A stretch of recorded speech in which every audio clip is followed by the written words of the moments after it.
वेश के विजेता, मोक्ष मार्ग के प्रतिपादक चरम तीर्थंकर श्रवण भगवान महावीर स्वामी के चरणों में कोटि कोटि वंदन करते हुए एक भवावतारी चर्चा चक्रवर्ती भीष्म प्रतिज्ञाधारी अखंड बाल ब्रह्मचारी आचार्य सम्राट पूज्य श्री जयमल जी महाराज साहब के चरणों में कोटि कोटि वंदन करते हुए उन्हीं के 11वें पटधर आचार्य सम्राट पूज्य श्री सुचंद्र जी महाराज साहब के चरणों में कोटि कोटि वंदन। जय गच्छाधिपति व्याख्यान वाचस्पति उग्र विहारी वचन सिद्ध साधक 12वें पटधर आचार्य प्रश्री पार्षद जी महाराज साहब घोर तपस्वी उपाध्याय प्रश्री गुणचंद्र जी महाराज साहब मेरे अनंत आस्था के आयाम मम जीवन उद्धारक परम पूज्य गुरुदेव डॉक्टर श्री पदमचंद्र जी महाराज साहब के चरणों में कोटि कोटि वंदन करते हुए सभी गुरु भगवंतों के चरणों में वंदन करते। गुरुदेव की आज्ञा से अनंत अनंत ज्ञानी सर्वज्ञ सर्वदर्शी तीर्थंकर प्रभु महावीर स्वामी जिन्होंने संसार के भव्य प्राणियों को जिनवाणी के माध्यम से बोध दिया, इस समस्त संसार के अंदर संयोग और वियोग का संगम तो चलता ही रहता है और जहाँ पर संयोग है वहाँ पर वियोग है और जहाँ पर अनुकूलताएं हैं वहाँ पर प्रतिकूलताएं भी रहती ही है। तो ये अनुकूलताएं और प्रतिकूलताएं जब चलती रहती है तो ये जो प्रतिकूल परिस्थितियां आती है ये प्रतिकूल परिस्थितियां विषमताओं को जन्म दे देती है और जब विषमताएं आती है तो ये मन बड़ा तनावग्रस्त हो जाता है, ये मन अशांत हो जाता है। इसीलिए प्रभु महावीर स्वामी ने इन विषमताओं का त्याग करने के लिए, इस अशांत मन को शांत करने के लिए, बहिर्मुखी से अंतर्मुखी बनाने के लिए, आत्मा को परमात्मा बनाने के लिए और साधक को विभाव से स्वभाव में जाने के लिए एक उपाय बता दिया और उस उपाय का नाम है सामायिक। आत्मबंधुओं, बहुत ही सरल उपाय है। क्या करना है? सामायिक करना है। लेकिन आज हम इस प्रवचन के दौरान जानेंगे कि सामायिक क्या है, सामायिक क्यों की जाती है, सामायिक क्या करना है, सामायिक क्यों करनी है, कहाँ करनी है, कब करनी है, कैसे करनी है और सामायिक से कैसे साधक आश्रम के द्वार को बंद करके पुण्यानुबंधी पुण्य का उपार्जन करते हुए कर्मों की निर्जरा कैसे कर सकता है, ये सारा सत्य तथ्य आज के प्रवचन के दौरान हम जानेंगे। सबसे पहली बात, सामायिक का अर्थ क्या है? सामायिक सम प्लस आय और एक। सम का मतलब है शमन करना, सम का मतलब है संभाव में रहना और आय का मतलब क्या है? इनकम। आप व्यापार करते हो किसके लिए? आय के लिए, इनकम के लिए। ठीक उसी प्रकार प्रभु महावीर स्वामी ने बताया सामायिक एक ऐसा व्यापार है जिसके माध्यम से पुण्यानुबंधी पुण्य का इनकम होता है, पुण्यानुबंधी पुण्य की आय होती है। आत्मबंधुओं, जहाँ पर संभाव की प्राप्ति हो जाती है उसी का नाम सामायिक है, जहाँ पर विषमताओं का त्याग हो जाता है उसी का नाम सामायिक है। आत्मबंधुओं, हम आज एक एक बिंदु पर प्रवचन के अंदर समझने का प्रयास करेंगे।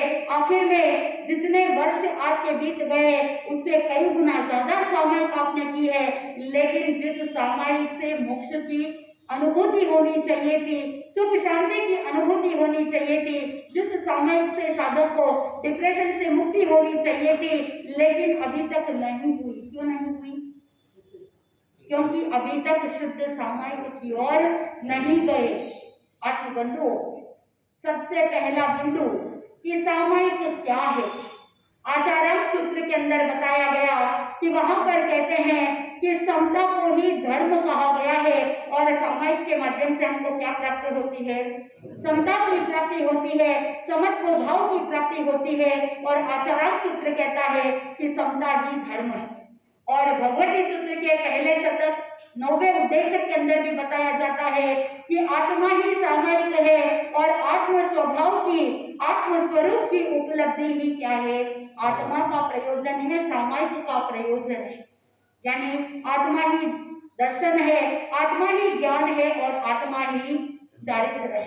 आत्मबंधुओं, जब आत्मरमणता में साधक तल्लीन होता है उसी समय समझ लेना कि सामायिक सिद्ध हो गए।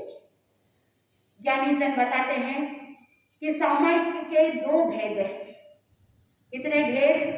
2 भेद, द्रव्य और भाव। द्रव्य समय के अंदर साधक शुद्ध आसन का और साथ में स्थान शुद्धि, इन सभी के बारे में चिंतन करता है। कहाँ पर बैठना है, कैसे बैठना है, कौन सा आसन यूज करना है, मोमबत्ती लगानी है या मोमबत्ती हाथ में पकड़नी है, वो सारी की सारी क्या है, द्रव्य सामायिक के अंतर्गत चिंतन किया जाता है। लेकिन जब भाव सामायिक करता है तो उस समय साधक आत्म रमणता में कैसे तल्लीन होना, आत्म स्वरूप को पहचानना, आत्म स्वभाव में रमण करना, उसके बारे में चिंतन किया जाता है। तो सामायिक के कितने भेद हो गए? दो भेद, द्रव्य और भाव। तीसरी बात बताई जाती है कि सामायिक का महत्व क्या है। ज्ञानी जन बताते हैं कि जो व्यक्ति कोई दान करता है उस दान से भी श्रेष्ठ सामायिक बताई गई, क्योंकि सूत्र कृतांग सूत्र के अंदर बताया जाता है, उचित सुनम के अंदर भी आप कहते हो दानान सेक्रम अभयपयानम, यानी जब साधक 48 मिनट के लिए सामायिक करता है तो उन 48 मिनट के लिए 6 गाय जीवों को आप क्या दे रहे हो? अभयदान दे रहे हो। तो वहां पर ज्ञानी जन ने बताया कि कोई द्रव्य से, पदार्थ से जो दान करता है उससे कई गुना ज्यादा श्रेष्ठ क्या है? सामायिक है, क्योंकि इस सामायिक के अंदर साधक 6 गाय जीवों को अभयदान देता है और इतने श्रेष्ठ भाव की ओर आगे बढ़ता है तो सभी प्रकार के आश्रम के द्वारों को बंद कर देता है। आत्मबंधुओं, सामायिक के महत्व के अंदर बताया गया कि जिस तरह से सामायिक की जरूरत क्या है। ज्ञानी जन कहते हैं कि जब कोई व्यक्ति बीमार होता है और वहां गांव के अंदर कोई हॉस्पिटल नहीं है तो बहुत ज्यादा बीमारी होने पर किसका आविष्कार होता है? किसकी जरूरत पड़ती है? हॉस्पिटल की जरूरत पड़ती है। जब कोविड आया था, कोरोना वायरस का इतना बोलबाला चल रहा था, उस समय देश के अंदर इतनी व्यवस्था नहीं थी और क्योंकि वायरस बढ़ता ही जा रहा था तो उसकी सुरक्षा के लिए क्या किया गया? बहुत सारे हॉस्पिटलों का निर्माण किया गया। ठीक उसी प्रकार साधक के भीतर जब विषय आसक्ति बढ़ जाती है, जब विकार बढ़ जाता है, कषाय बढ़ जाते हैं, तो उसके शमन के लिए किसकी आवश्यकता रहती है? सामायिक की जरूरत रहती है। जब कोई व्यक्ति टेंशन में रहता है, जब कोई व्यक्ति चिंता में डूबा हुआ रहता है, उस समय समत्व की साधना के लिए, मन को शांत करने के लिए क्या चाहिए? सामायिक चाहिए। तो सामायिक का बहुत बड़ा महत्व है। अब जानना यह है कि सामायिक का प्रयोजन क्या है, इसका यूज क्या है, क्या है प्रयोजन? ज्ञानी जन कहते हैं कि सामायिक का प्रयोजन बहुत महत्वपूर्ण है कि जब कोई व्यक्ति ये सोचता है कि मैं बहुत ज्यादा परेशान हूँ, बीमार हूँ, उस समय व्यक्ति क्या करेगा? सामायिक करेगा। आप तीनों टाइम बराबर भोजन करते हो, भोजन करने के बावजूद भी आप दवाई लेते हैं, सप्लीमेंट्स लेते हैं, क्यों लेते हैं? आपका शरीर स्वस्थ रहे, आपकी बॉडी की इम्यूनिटी बनी रहे। भोजन तो कर रहे हैं लेकिन फिर भी आप क्या करते हो? समय समय पर विटामिन लेते हो, समय समय पर आप कैल्शियम की गोलियां लेते हो। ये सारी चीजें इसीलिए लेते हो ताकि आपके शरीर में और कोई रोग नहीं आए। ठीक उसी प्रकार अगर आप सोचते हो कि मेरे जीवन के अंदर कोई विषमताएं नहीं, कोई चिंता तनाव नहीं, लेकिन फिर भी जीवन में एक्स्ट्रा सावधानी बरतने के लिए साधक क्या करता है? सामायिक करता है, ये सोच करके कि कभी कोई पाप कर्म उदय के अंदर आ जाए और उसी पाप कर्म के कारण से मेरे जो अंदर समत्व की भावना है वो भावना कहीं नष्ट ना हो जाए, उस सेफ्टी सिक्योरिटी के लिए भी क्या करते हैं? सामायिक की साधना करते हैं। अब आप सोचिए कि सामायिक कितने मिनट के लिए की जाती है? 48 मिनट के लिए। तो ये 48 मिनट की ही सामायिक क्यों की जाती है? क्यों की जाती है? रिसर्च कहता है, मेडिकल संशोधन कहता है कि हमारा जो ये माइंड है, हमारा जो ये ब्रेन है, ये ब्रेन, ये मेमोरी सेल्स जो काम करती है, एक बिंदु पर या एक वस्तु पर या किसी एक विचार पर ज्यादा से ज्यादा 48 मिनट तक फोकस कर सकते हैं। उसके बाद ये जीव फोकस नहीं कर पाता है। इसीलिए आप देखते हो स्कूल के अंदर भी जब बच्चों का पीरियड होता है उस समय कितने मिनट का होता है?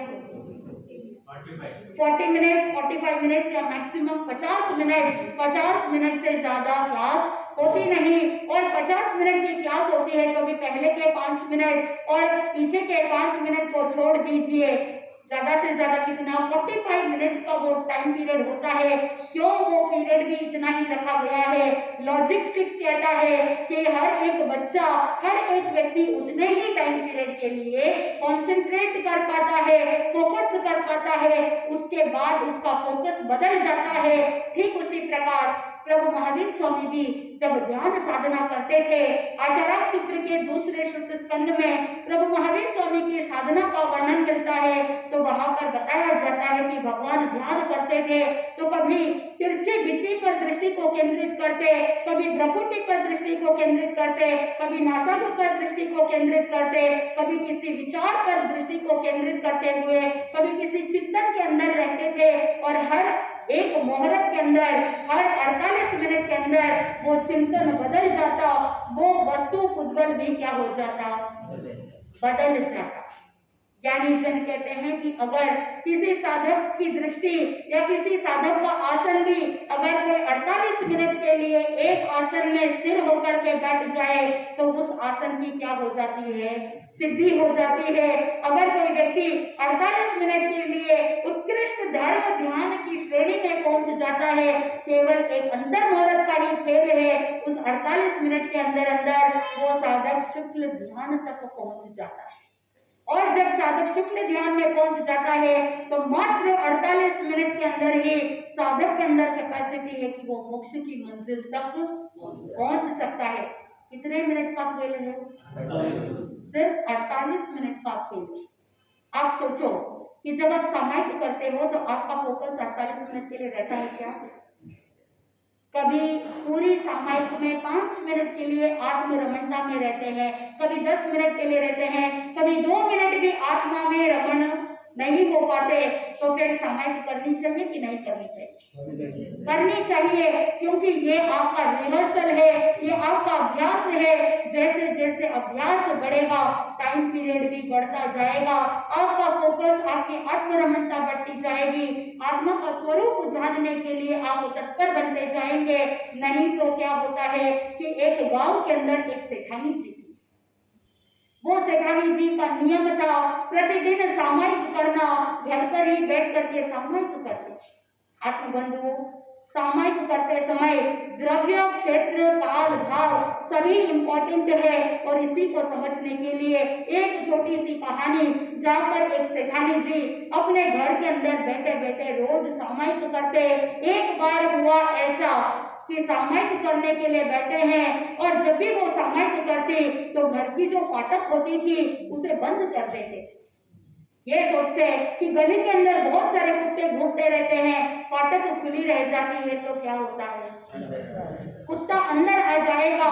कभी वो सामायिक में रहे, बहू कहीं किसी काम के अंदर रह जाए तो ध्यान नहीं रहेगा, तो रसोई के अंदर अगर कुत्ता घुस जाएगा तो बहुत बड़ी प्रॉब्लम हो जाएगी। खाना जो बनाया है वो सारा का सारा तहस नहस हो जाएगा। ये सोच करके सेठानी जी जब भी सामायिक करने बैठती थी तो पहले क्या करती, घर के दरवाजे को चेक करती, फाटक बंद करती, उसके बाद सामायिक करने के लिए बैठती। आत्मबंधु, एक दिन हुआ ऐसा कि बहुत काम के अंदर ही व्यस्त हो गई थी, भूल गई फाटक देना, और फाटक देना भूल गई, इसीलिए वो सामायिक के अंदर बैठी हुई थी। अब बहू भी कुछ काम से अंदर चली गई थी कमरे में, इधर कोई देखने वाला नहीं, वो सामायिक के अंदर माला फेरने बैठी थी।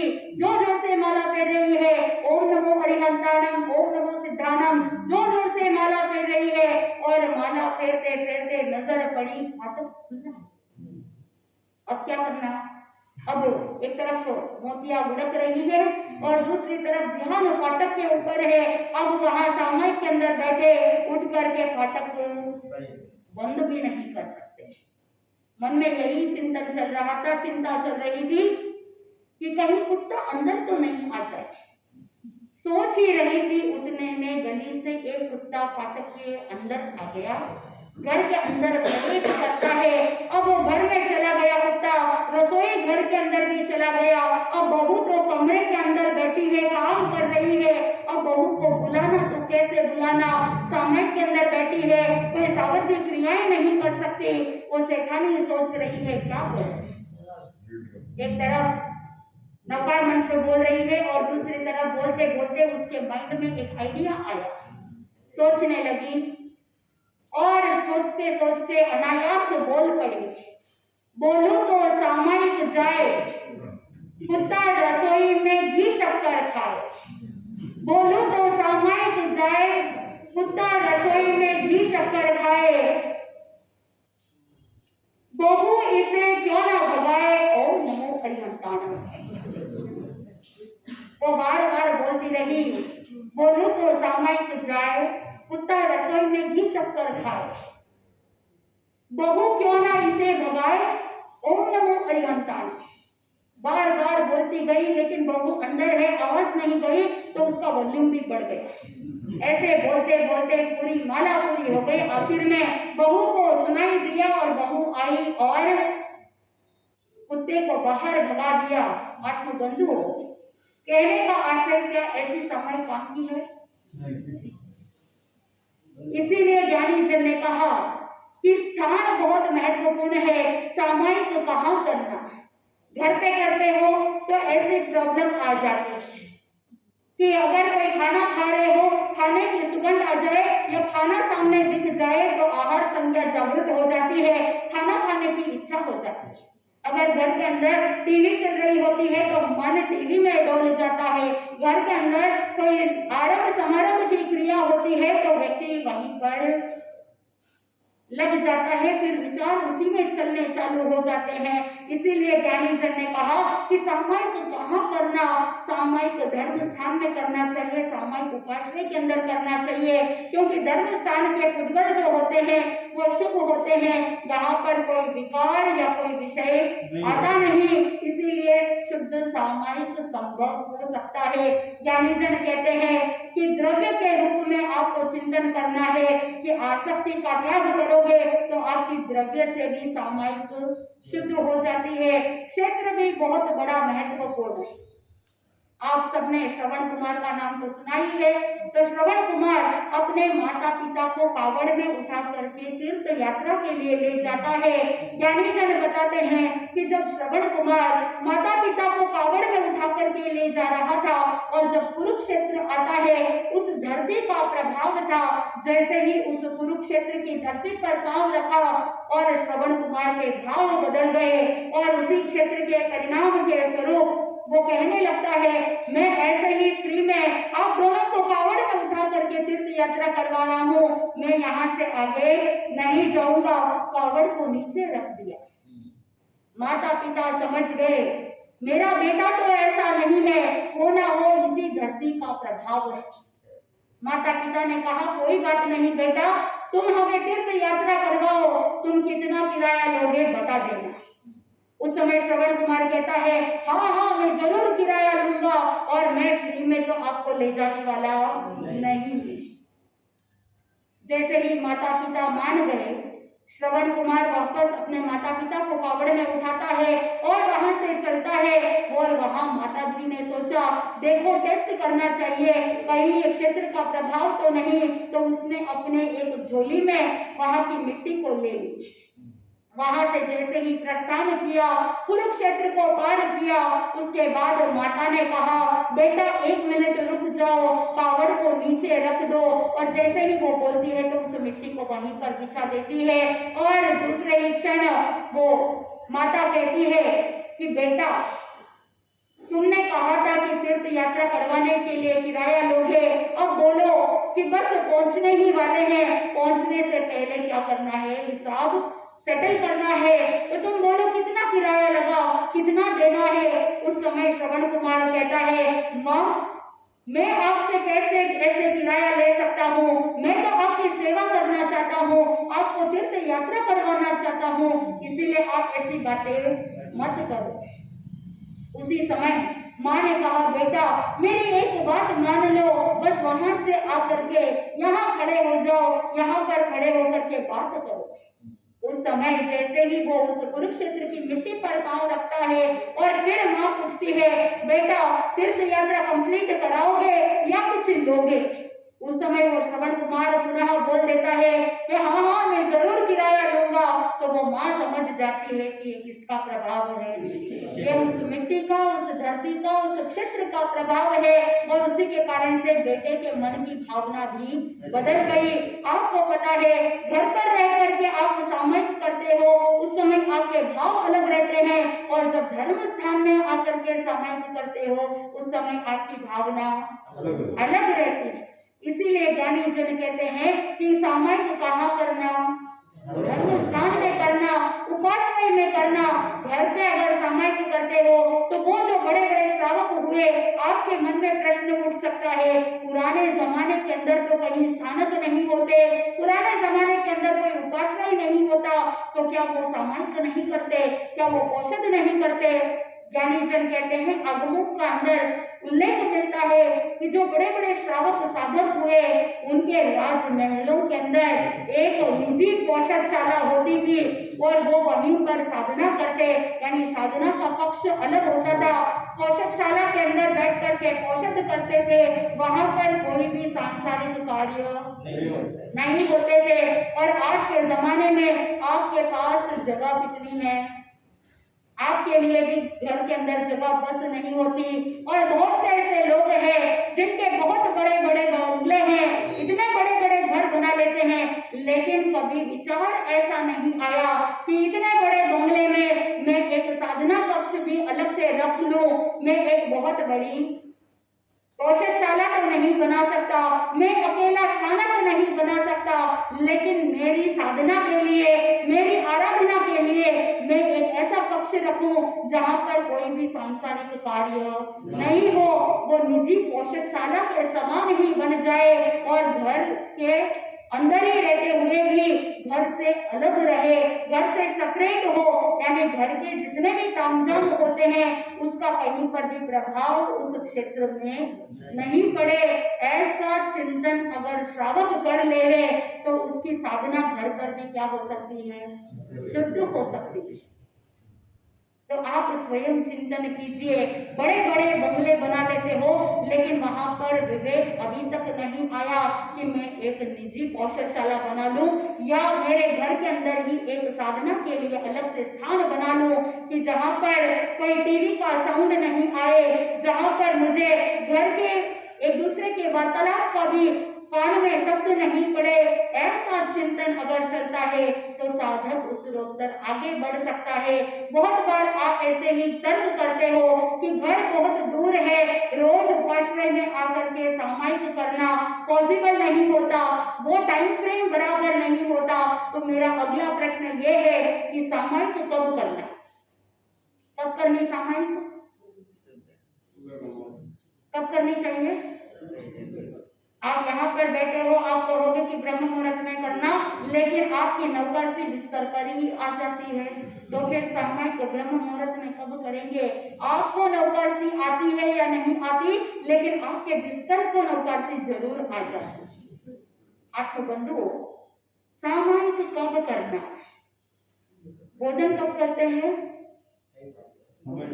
भोजन कब करते हैं? जब भूख लगती है तब भोजन करते हैं, क्योंकि आप अपना टाइम फ्रेम भूल जाते हो। लेकिन हमारा जो ये शरीर है, ये शरीर सिस्टम से चलता है। जिस समय भूख लगती है तो बॉडी अपने ब्रेन को सिग्नल पहुंचा देती है कि अब भूख लगी है, अब किसका समय है, भोजन का समय है। जैसे ही भूख लगती है आप भोजन करते हो, शरीर में बीमारी आती है तो दवाई ले लेते हो, और जब बिजनेस का टाइम होता है उस समय बिजनेस भी कर लेते हो। लेकिन जब आवश्यकता होती है शरीर को, जब आवश्यकता होती है आत्मा को कि वो संभाव में रहे, वो स्वभाव में रमण करे, उस समय सामयिक याद नहीं आती। श्रावक जी कह रहे हैं सामयिक याद नहीं आती। आत्मबंधुओं, सामयिक उस समय करनी चाहिए जब आपको सामयिक की आवश्यकता महसूस हो। और वहां पर एक और तर्क कर देंगे, अगर किसी साधक को आवश्यकता महसूस ही नहीं हो तो फिर क्या करना। हम कह रहे हैं कि जब आवश्यकता हो उस समय सामायिक करनी चाहिए। तो फिर अगर किसी को ऐसा नीड महसूस ना हो कि मुझे सामायिक करनी है, ऐसी आवश्यकता अगर महसूस ही ना हो, उसे रियलाइज ही नहीं हो कि मुझे सामायिक करनी है, तो फिर कभी जिंदगी में सामायिक ही ना करे, क्या करना फिर। ज्ञानी जन ने कहा कि जैसे शरीर को तीनों टाइम भोजन चाहिए, ठीक वैसे ही आत्मा को भी भोजन चाहिए, आत्मा को भी खुराक चाहिए। और आत्मा को खुराक कहाँ से मिलती है, सामायिक से मिलती है। 23 घंटे आप अपने कार्य के अंदर रत रहते हैं, 23 घंटे आप सांसारिक कार्य करते हो, तो कम से कम 2 घड़ी क्या करना, सामायिक करनी चाहिए। 24 घंटों में से 48 मिनट आपको निकालने पड़ेंगे।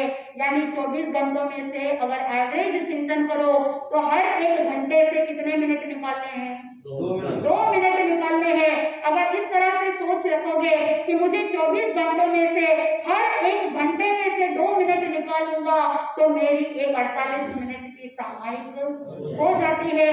आप हमेशा ये बोलते हो कि मेरे पास सामायिक करने के लिए टाइम नहीं मिलता, मैं इतना बिजी हूँ, मेरे पास इतना समय मिलता ही नहीं कि मैं 48 मिनट के लिए सामायिक करूं। आप उस समय चिंतन करो, मुझे सिर्फ 1 घंटे में से कितने मिनट कट डाउन करने हैं, सिर्फ 2 मिनट कट डाउन करने हैं। और हर घंटे से अगर 2 मिनट कट डाउन करते करते अगर आगे बढ़ेंगे तो 48 मिनट निकल जाते हैं। समय निकालने वाला चाहिए, समय तो मिल जाता है। प्रभु महावीर स्वामी को भी वही 24 घंटे मिले थे और आपको भी वही 24 घंटे मिलते हैं। ये टाइम मैनेजमेंट आपको रखना पड़ेगा कि आप कैसे 48 मिनट निकालते हो। और हर एक श्रावक श्राविका को प्रतिदिन कम से कम 1 सामायिक तो करनी ही चाहिए। द्रव्य, क्षेत्र, काल, उसके बाद क्या आता है, भाव। भाव कैसे होने चाहिए, वो सेठानी जी के जैसे भाव थे वैसे, या कैसे भाव होने चाहिए। ज्ञानी जन कहते हैं कि जब आप सामायिक करो उस समय 48 मिनट के लिए बाहर के सभी तामझाम से क्या कर लेना, दूर हो जाना। ये एक ऐसी लक्ष्य वेद की साधना है कि जैसे द्रोणाचार्य ने अर्जुन को लक्ष्य वेद की साधना सिखाई कि एक तीर से 10, 15, 20 निशाने एक तीर से साध सकते हैं। ऐसी कला किसको सिखाई गई, अर्जुन को सिखाई गई। ठीक उसी प्रकार वो लक्ष्य वेद साधना करने वाला अर्जुन और ये सामायिक भी कैसी है, उसी लक्ष्य वेद की साधना के समान है कि इस एक सामायिक करने से 1 नहीं 2 नहीं 18 पाप क्या हो जाते हैं, समाप्त हो जाते हैं। सभी प्रकार के दुखों का नाश हो जाता है। अब आप बताइए कि आप एक पाप को नाश करने चले थे, लेकिन अगर एक सामायिक कर लेते हो तो 18 ही प्रकार के पाप क्या हो जाएंगे, समूल नाश हो जाएंगे। इसीलिए ज्ञानी जन कहते हैं कि मूल में कभी भूल न हो, इसीलिए क्या करना चाहिए, सामायिक करनी चाहिए। ज्ञानी जन कहते हैं एक दीप से हजारों दीप जलते, एक दीप से हजारों दीप जलते और एक बीज से हजारों बीज फलते। ठीक उसी प्रकार मात्र एक सामायिक करने से भीतर से आत्म स्वरूप जागृत हो जाता है, भीतर से समत्व की साधना हो जाती है और साधक उत्तरोत्तर आगे बढ़ता ही चला जाता है। ज्ञानी जन कहते हैं कि सामायिक को कोई खरीद नहीं सकता, सामायिक का मूल्य इतना अधिक है। एक बार राजा श्रेणिक ने प्रभु महावीर स्वामी को पूछा कि भगवान, मेरे एक नारकी का एक आयुष्य बचा हुआ है, मैं यहाँ से मर करके पहली नरक में नहीं जाना चाहता। कौन नरक में जाना चाहता है, थोड़ा हाथ बढ़ा कीजिए। कोई है जो नरक में जाना चाहता है, नहीं जाना चाहते। जब राजा श्रेणिक को पता चला कि मुझे मर करके पहली नरक में जाना है, तो वो भगवान के पास हाथ जोड़ करके विनती करता है कि भगवान कोई तो उपाय होगा जिससे मैं नरक के आयुष्य को टाल सकता हूँ। जब उन्हें पता चला राजा श्रेणिक को कि जब वो वंदना कर रहे थे भगवान महावीर स्वामी के 14,000 साधुओं में से 7,000 साधुओं को वंदन कर चुके थे। 7वीं नारकी से लेकर के 6 नारकी तक के कर्म क्षय कर चुके थे, मात्र एक नरक का आयुष्य बाकी था। और जैसे ही उन्होंने सुना वो थक करके बैठ गए थे। अब वो खड़े नहीं हो पा रहे थे, क्योंकि कहते हैं मन के हारे हार है, मन के जीते जीत। राजा श्रेणिक शरीर से भी थक गए, मन से भी थक गए, इसलिए अब वंदना और नहीं कर पाए। लेकिन जब गौतम स्वामी को भगवान कह रहे थे कि अब अगर काल करे तो कहाँ जाए, पहली नरक में जाए, जैसे ही ये बात सुनी राजा श्रेणिक ने कहा कि भगवान क्या मैं अब और वंदना करूं। उस समय भगवान ने कहा अब वो भाव नहीं रहे। अब अगर तुम वंदना करोगे तो किस लक्ष्य से करोगे कि नारदी का आयुष्य टल जाए। पहले जो वंदना करी उस समय कोई स्वार्थ नहीं था, उस समय कोई आकांक्षाएं नहीं थी, उस समय कोई अपेक्षाएं भी नहीं थी। निस्वार्थ भाव से, उत्कृष्ट भावना से तुम वंदन कर रहे थे। अब वो पॉसिबल नहीं है। उस समय प्रभु से विनंती करी कि भगवान कोई तो उपाय होगा कि मैं अपने नरक का आयुष्य टाल सकूं। भगवान तो जानते थे कि जो आयुष्य बंधा हुआ है उसे तो टाल नहीं सकते, लेकिन उसे समझाने के लिए भगवान ने 4 उपाय बताए। उन 4 उपायों में से एक उपाय था कि पुण्य श्रावक की एक सामयिक को क्या कर लेना, खरीद लेना। जैसे ही भगवान ने कहा तो राजा श्रेणिक सोच रहे थे मैं तो मांडलिक राजा हूँ, 32 मुकुटबंद राजा मेरे सेवा के अंदर रहते हैं, इतने सारे राजाओं का यहाँ पर साथ है, सपोर्ट है, धन वैभव संपत्ति की कोई कमी नहीं, मेरे पास तो इतना वैभव है, अभी जाता हूँ और पुण्य श्रावक की सामयिक खरीद लेता। जैसे ही राजा श्रेणिक को पुण्य श्रावक के यहाँ गए और पूछा कि भाई तुम्हारी एक सामयिक खरीदना चाहता हूँ, बोलो तुम्हारी एक सामयिक का मूल्य कितना है। उस समय पुण्य श्रावक भी हैरान हो जाते हैं कि आप मेरी सामयिक कैसे खरीद लोगे। वहां पर ज्ञानी जन कहते हैं कि राजा के पास जितना भी धन वैभव संपत्ति थी वो सारा धन वैभव संपत्ति होने के बावजूद वो पुण्य श्रावक कहता है कि इसका मूल्य मैं नहीं जानता। अगर आपको इसका मूल्य जानना है तो आपको जिसने कहा है खरीदने के लिए उन्हीं के पास जाकर के क्या करो, उसका मूल्य पूछो। आप कोई प्रोडक्ट खरीदना चाहते हो तो उसका मूल्य किसको पूछोगे, दुकानदार को पूछोगे कि पड़ोसी को पूछोगे, दुकानदार को पूछोगे। जो माल बेच रहा है उसी से उसका मूल्य पूछोगे। इसीलिए पुण्य श्रावक ने कहा कि मैं तो इसका मूल्य जानता हूँ, लेकिन मुझे उसे धन के रूप में आंकना नहीं आता। अगर इसका इक्वालिटी अगर मेंटेन करना है, इसको अगर इक्वल करना है, इसको सम करना है कि जो सामयिक का मूल्य है उसे धन के साथ अगर तोलना है तो ये मेरी क्षमता नहीं है, आप भगवान से जाकर के ही पूछो।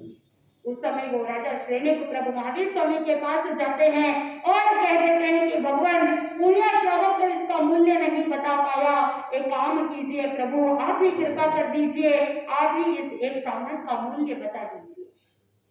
उस समय भगवान ने कहा कि आपके पास जितना धन वैभव संपत्ति है वो पूरी संपत्ति भी अगर लगा दोगे तो भी एक सामयिक की अनुमोदना भी खरीद नहीं सकते।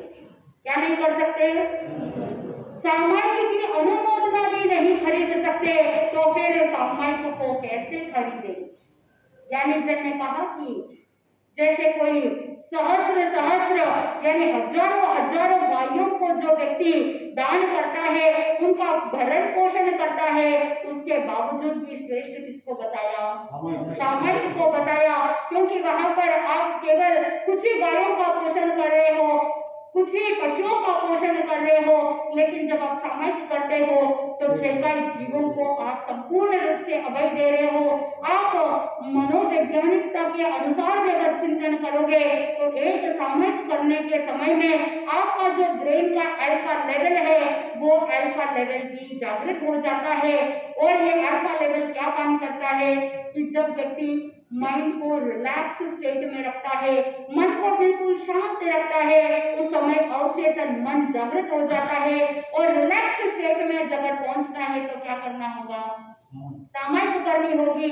अगर आपको विश्वास नहीं होता तो आप प्रैक्टिकली अनुभव करके देखिए कि जब आप सामायिक करते हो उस समय आपका माइंड इतना शांत रहता है। और अगर आप इलेक्ट्रोएन्सेफेलोग्राम यानी ईईजी करवा के देख लो कि उस समय आपकी मनोदशा कैसी थी। उस ईईजी के माध्यम से आपके जो ब्रेन के वेव्स चलते हैं उन वेव्स को देखोगे तो अल्फा वेव्स बहुत अच्छे एक्टिवेट रहेंगे, यानी माइंड बिल्कुल शांत रहता है।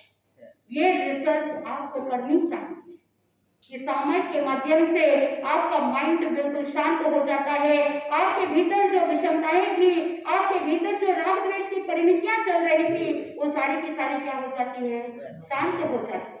और शांत होने के लिए जानना पड़ेगा कि सामायिक का अधिकारी कौन कर सकता है। सामायिक ज्ञानी जन कहते हैं कि 3 बिंदुओं पर जो फोकस करता है वही सामायिक का अधिकारी बन जाता है।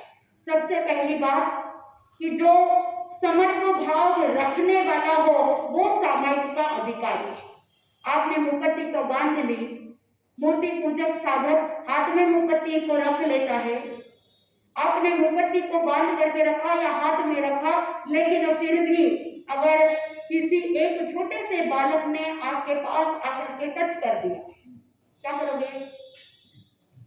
बोल तो दीजिए, क्या करोगे? वहां पर हाई क्राई करोगे तो क्या आप सामायिक के अधिकारी बनोगे?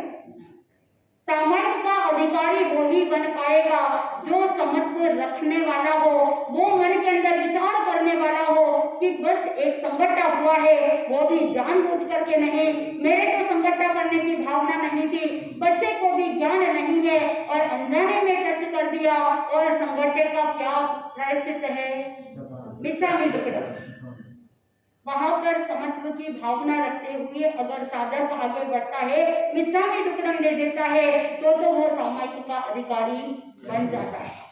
दूसरी बात, सामायिक का अधिकारी वो है जो पाप भीरू होता है, यानी जो पाप से डरता है वही क्या कर सकता है? सामायिक कर सकता है। और तीसरा, जो सामायिक के महत्व को जानता है वही सामायिक का अधिकारी है। जिसको सामायिक का महत्व नहीं पता वो क्या सामायिक करेगा? इसीलिए ज्ञानी जन कहते हैं कि जो समत्व भाव रखने वाला हो, जो पाप भीरू हो और जो सामायिक के महत्व को जानने वाला हो वही सामायिक का अधिकारी बन सकता है। आत्मबंधुओं, जब आप शरीर के अंदर बीमारी नहीं हो उसके लिए अलग अलग प्रकार की दवाइयां लेते हैं ताकि आप हेल्थ को बनाए रखें, ठीक उसी प्रकार शरीर के अंदर, आत्मा के अंदर बहुत सारे कषाय है, बहुत सारी विषमताएं हैं, उनको दूर करने के लिए आप सामायिक के अंदर अलग अलग शब्द बोलते हो। पडिक्कमामि, निंदामि, गरिहामि, अपानम, ओसिरामि। पडिक्कमामि का मतलब है मैं प्रतिक्रमण करता हूँ, निंदामि का मतलब है मैं अपनी आत्म निंदा करता हूँ, गरिहामि का मतलब है कि मैं गरिहा करता हूँ, यानी मैं अपने आत्मा में रमण करने के लिए तैयार होता हूँ। और अपानम ओसिरामि, यानी मेरी आत्मा को मैं क्या करता हूँ? ओसिराता हूँ, यानी मेरे शरीर के प्रति जो ममत्व की भावना है मैं उसका त्याग करता हूँ, सभी प्रकार के पाप का मैं त्याग करता हूँ। ऐसे साधक संकल्प करता है जब सामायिक करता है तब। तो इसीलिए अनेक प्रकार के जो आत्मा के रोग है वो सारे रोग तुरंत ही मिट जाते हैं। तो अब आप बताइए कि सामायिक करनी चाहिए कि नहीं करनी चाहिए? करनी चाहिए कि नहीं करनी चाहिए? करनी चाहिए। कितने करनी चाहिए? 1 में मिला के 1, 2 में मिला के 4, कितनी करनी चाहिए? कितनी करनी चाहिए? सामायिक कैसे करना, कितनी करना? ज्ञानी जन कहते हैं कि गुरुदेव डॉक्टर श्री पदम चंद्र जी महाराज साहब तो कहते हैं विधि सहित एक सामायिक लेना और विधि सहित एक सामायिक को चितारना चाहिए। लेकिन आप तो बातों बातों में आपको लगता है आधा घंटा ऊपर हो गया है, क्या करते हैं? 1 में 1 मिला दो, मतलब मिलावट का जमाना है तो सामायिक के अंदर भी क्या करते हो? मिलावट। 1 में 1 मिला दो, 2 में 3 मिला दो, ऐसे मिलाते मिलाते अगर आप चिंतन कीजिए, एक सामायिक खंडित होती है तो कितनी सामायिक खंडित होती है? जितनी भी आपने मिलाई है वो सारी की सारी एक साथ खंडित हो जाती है। इसीलिए शुद्ध सामायिक तो वही होती है जो विधि सहित ली जाती है और विधि सहित चितारी जाती है। और बहुत से लोगों को आजकल सब कुछ इंस्टेंट चाहिए, शॉर्टकट चाहिए, तो आपने सामायिक के अंदर भी क्या ढूंढ लिया? शॉर्टकट ढूंढ लिया। कौन तो इच्छा पूर्णम बोलेगा, कौन काउ सब करेगा, कौन नमो पूर्णम बोलेगा? शॉर्टकट। कौन सा शॉर्टकट? तुरंत घर से आए, जितने भी सावधि क्रियाएं हुई, जो भी तामझाम हुआ, उसका प्रतिक्रमण नहीं किया, उसका आपने क्रियापति की क्रिया का प्रतिक्रमण नहीं करके इच्छा कर्म का ध्यान भी नहीं किया और तुरंत आकर के खड़े हो गए और बोल देते हो स्वामी जी एक समय और फिर सामायिक चितारने के अंदर भी कौन इतना सारा बोलेगा और तुरंत आप क्या कर देते हो? 5 नकार मंत्र छुट्टी। ये सामायिक है। अगर इस तरह से होता तो भगवान विधि क्यों बताते? क्या भगवान के पास दूसरे काम नहीं थे जो विधि बताने बैठे थे? क्यों बताई विधि? भगवान ने अगर एक सीक्वेंस बताया है तो इसके पीछे लॉजिक है। इच्छा कर्म का पाठ बोलना है क्योंकि आप सामायिक करने से पहले जो भी सावधि क्रियाएं कर रहे थे, जो भी गमनागमन की क्रियाएं कर रहे थे, उससे आपको क्या करना होगा? निवृत्त होना पड़ेगा। और इसीलिए कहीं पर आपके द्वारा किसी पैर के नीचे आकर के कोई जीव दब गया हो, किसी जीव की विराधना हुई हो, कभी कोई जीव का घात हुआ हो, तो आप क्या करोगे? मिच्छामि दुक्कडम दोगे। क्योंकि सामायिक के अंदर पहुंचने के लिए, समस्त भाव तक पहुंचने के लिए ये पूरी पूर्व भूमिका है। और जिस समय आप दशोत्तरी का पाठ बोलते हो तो 12 प्रकार के जो आकार होते हैं ध्यान करने से पहले, उन आकारों के बारे में भी आप बोलते हो कि मैं इच्छा करता हूं कि मैं कायोत्सर्ग करूं, जो भी गमनागमन की क्रिया हुई है उसका मैं कायोत्सर्ग करके उससे निवृत्त हो जाऊं। जो शारीरिक ऐसे मूवमेंट्स होते हैं, जो ऐसी क्रियाएं होती है जो व्यक्ति के हाथ में नहीं होती, उन सब का क्या होता है? कायोत्सर्ग में आकार होता है। जो बिल्कुल बारीकी से सूक्ष्मता के साथ हलन चलन होती है, उन हलन चलन को दूर करने का आकार रखा जाता है दशोत्तरी में। और फिर आप इच्छा कर्म का कायोत्सर्ग करते हो और उन सभी क्रियाओं से मुक्त होने का प्रयास करते हो। जब आप सभी गमनागमन की क्रियाओं से मुक्त हो गए, उसके बाद मन को प्रभु तक पहुंचाना है, तो वो स्तुति भक्ति करते हुए ही पहुंच सकते हो। विनय भाव को प्रकट करने के लिए आपने कौन सा पाठ बोला? लोकस का पाठ बोला, 24 तीर्थंकरों की स्तुति करी और स्तुति करने के बाद मन के अंदर अहोभाव प्रकट हुआ और उसके बाद आप सामायिक ग्रहण करते हो कड़ी में गणते के पाठ से और सभी प्रकार के सावध्य योगों का त्याग करते हो। और सामायिक ग्रहण करने के बाद एक नमो थूणम सिद्ध भगवान को और एक नमो थूणम अरिहंत भगवान को लेफ्ट घुटना ऊपर करके आप बोलते हो। ये लेफ्ट घुटना ऊपर करना यानी विनय का प्रतीक है और अपने भीतर से विनय गुण को प्रकट करते हुए सिद्ध और अरिहंत भगवंतों को आप क्या करते हो? स्तुति करते हो, वंदन करते हो। ये सीक्वेंस है सामायिक का।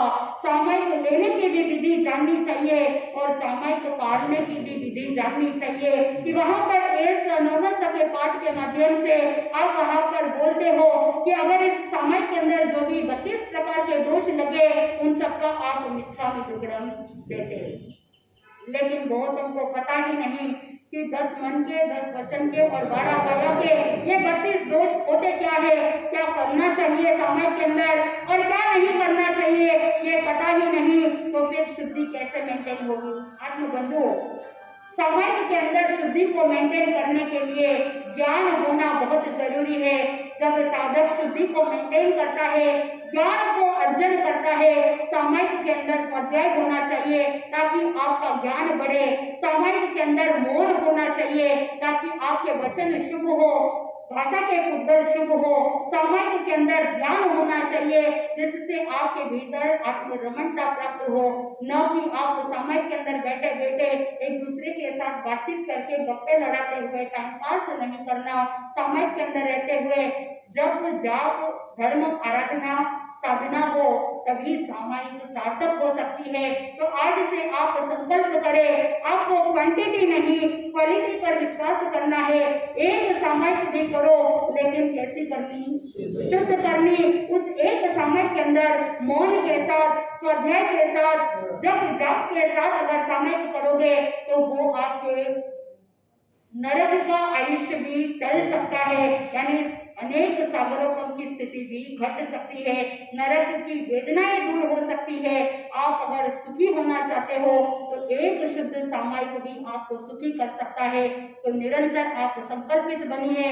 जो सामायिक नहीं करते हैं वो भाव रखे कि कम से कम प्रतिदिन एक सामायिक करें। अगर डेली सामायिक नहीं हो पाती है तो कम से कम संडे एक सामायिक करने का लक्ष्य रखे, यानी एक महीने के 4 संडे, तो कम से कम महीने की कितनी सामायिक करो, 4 शुद्ध सामायिक करो, जिससे आपकी बैटरी हमेशा चार्ज रहेगी। जैसे आप अपने मोबाइल को चार्ज करते हो, वैसे ही अपनी आत्मा को भी चार्ज करोगे सामायिक के माध्यम से, तो आपकी आत्मा उत्तरोत्तर आगे बढ़ती जाएगी, कर्मों के वृंद करते जाएंगे और मोक्ष की मंजिल बहुत निकट पहुंचते जाओगे। और जैसे ही मोक्ष की मंजिल मिलेगी, आत्मा का परम और चरम लक्ष्य प्राप्त होगा, आनंद की प्राप्ति होगी। इसी मगज भावना के साथ आनंद ही आनंद बोले श्री जय हिंद।